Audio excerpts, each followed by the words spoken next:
শ্রদ্ধেয় রতন টাটাজির জীবনের এক অসাধারণ কাহিনী বলবো আজ, যা মানুষের হৃদয় ছুঁয়ে যায়।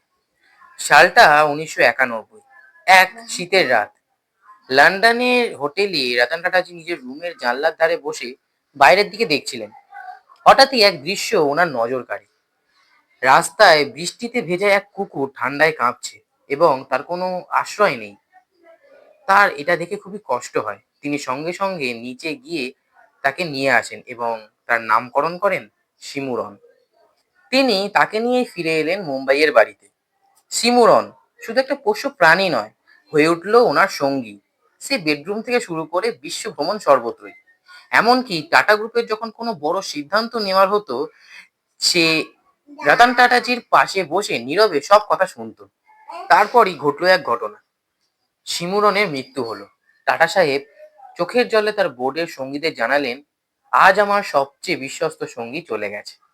তারপর তিনি ঘোষণা করেন, টাটা ট্রাস্টের অধীনে এক বিরাট প্রাণী কল্যাণ কেন্দ্র গড়া হবে। ওনার এই স্বপ্ন বাস্তবে রূপ নিল tata centre for animal and plants এর হাত ধরে, যেখানে আজও হাজারো কুকুর ও বিড়াল আশ্রয় পায়।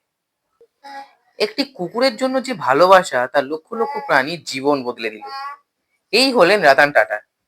তার মানবতা ছিল অসীম। শুভ জন্মদিন sir. I'd like to be remembered as the person who made a difference.